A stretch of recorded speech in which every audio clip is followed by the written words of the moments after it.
Olá! Você vai saber agora como a informação de qualidade pode ajudar na gestão municipal. Nós trazemos um resumo das apresentações feitas durante a oficina sobre evidências científicas para a tomada de decisão.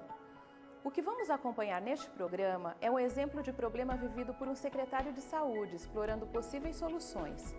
A discussão foi durante o Congresso do Conselho Nacional de Secretarias Municipais de Saúde.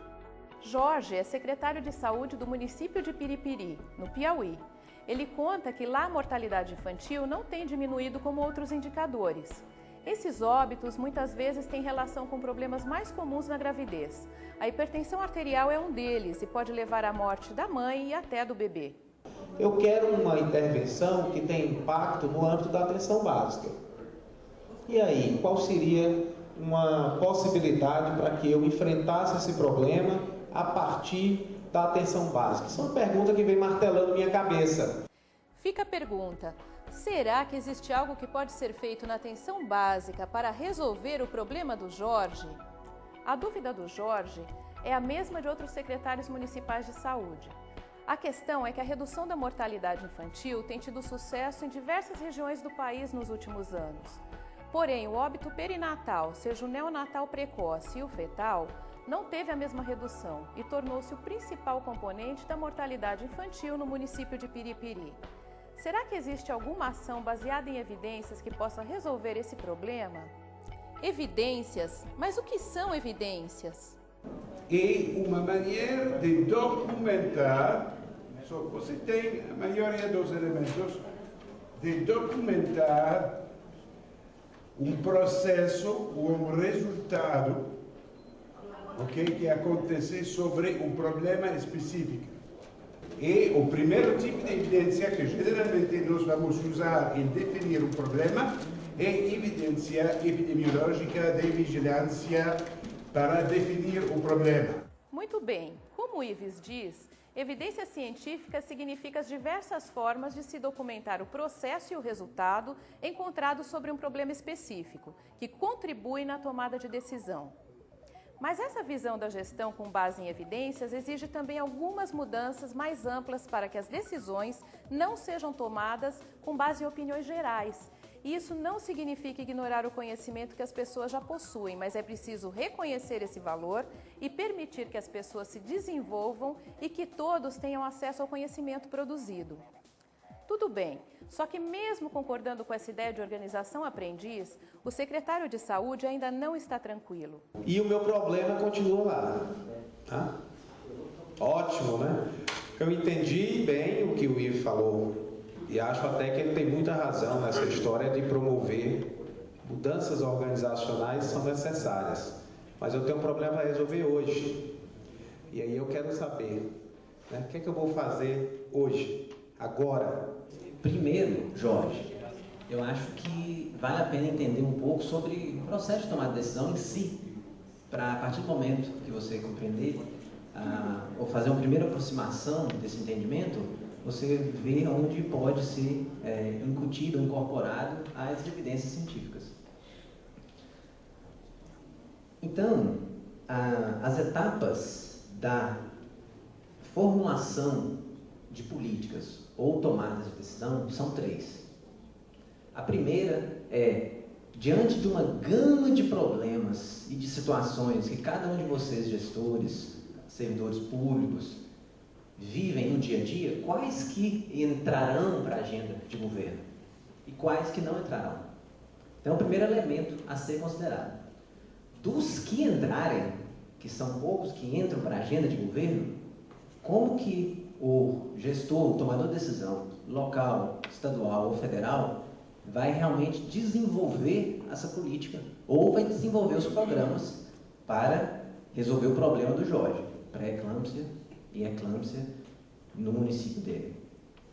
A partir dessa formulação de políticas e programas, que é o segundo elemento, parte-se então para o elemento mais complexo, que é da implementação.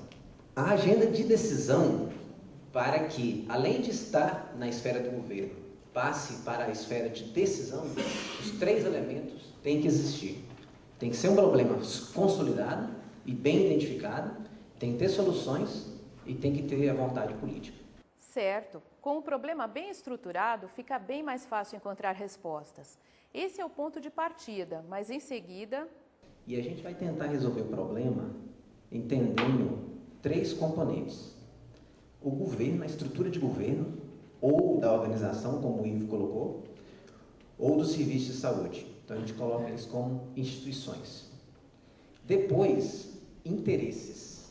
Quais são os grupos de interesses? Que qualquer problema, qualquer solução que você vai resolver vai afetar alguém. Então você vai ter que saber se esses grupos vão te apoiar ou vão te opor. E terceiro, são as ideias, as soluções, que advêm do conhecimento tácito, como o Ivo bem colocou, mas também dos conhecimentos empíricos, de pesquisa, evidência. O Natan lembra também que é preciso fazer com que o conhecimento chegue até a prática. A tradução do conhecimento, até onde eu sei, e segundo esse autor, citado no slide, é um processo onde todo conhecimento produzido é sintetizado, disseminado de forma inteligente para a pessoa, para a audiência que você quer que chegue esse tipo de informação sintetizada, e ele é fruto de um intercâmbio ou troca entre quem produz a informação, o mundo da academia, e quem usa a informação. Quem usa a informação são os usuários, cada vez mais, os usuários do serviço de saúde, sociedade civil organizada, gestores, profissionais de saúde.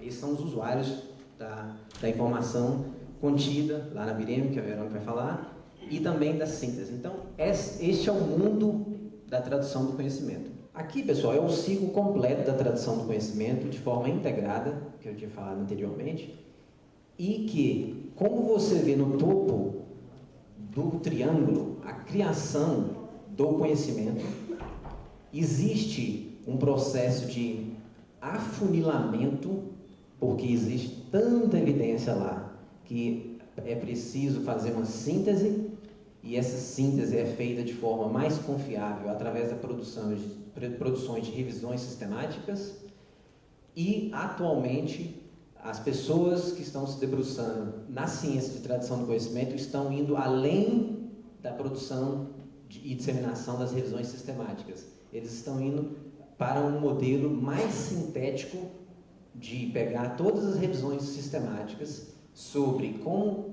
mudar a questão da pré-eclâmpsia e eclâmpsia e produzir um único documento que seja de 1 página, ou de 3 páginas, ou de 25 páginas. 1 página para quem tem 5 minutos para resolver o problema, ou 5 horas, ou 5 dias. As 3 páginas da mesma forma, mas é para uma audiência que dá apoio ao gestor, e as 25 páginas seriam para uma equipe técnica que estaria elaborando mais aprofundadamente o programa a ser institucionalizado. Em seguida, vem a questão de, uma vez que foi feita a identificação do problema, que a gente vai falar um pouco mais detalhadamente em seguida, faça a identificação das revisões, que a Verônica vai nos mostrar, faça no processo de interação com todos os atores envolvidos no problema, uma adaptação da evidência ao contexto local. Em seguida, com a evidência que foi gerada e com a contribuição de diversos atores para a resolução desse problema, vocês vão encontrar as barreiras e os facilitadores para a resolução desse problema, através de grupos de interesse, diálogos deliberativos, dentre outros instrumentos. E aí você vai fazer a disseminação, aqui começa já um pouco da implementação, a disseminação e a implementação desses resultados, desses processos que a gente está descrevendo.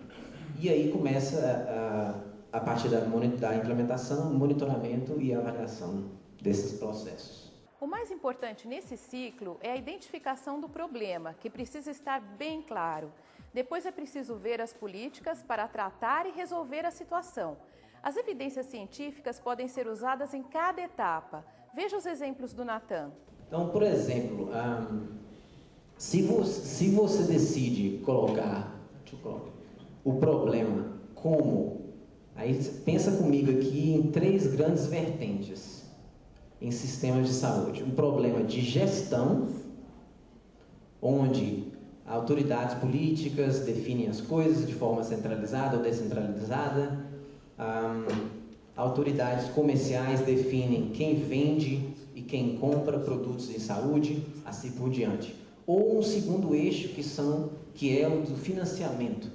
É um problema de financiamento que vai me ajudar a resolver esse problema? Se eu detectar que um problema de financiamento, por exemplo, a remuneração dos meus profissionais, será que tem alguma coisa para eu mexer na remuneração do meu profissional de modo que ele vá detectar todas as gestantes de risco que tem hipertensão, que possivelmente vão desenvolver pré-eclâmpsia e eclâmpsia? Será que se eu mexer na remuneração, pagando por performance, isso pode ajudar? Então você vai ter que, se você formular o seu problema nessa linha de financiamento, você vai ter que guiar a sua pesquisa de evidência para esse tipo de intervenção. Aí você vai ver se é efetiva ou não. Ou se você se você quiser formular o seu problema por uma terceira e última vertente de sistema de saúde, que é a questão da prestação do serviço. Essas são algumas possibilidades, mas o que o Jorge e você também deve estar pensando é onde e como encontrar as melhores evidências sobre as opções para enfrentar um problema de saúde. Daqui a pouco vamos saber mais sobre isso, no próximo bloco.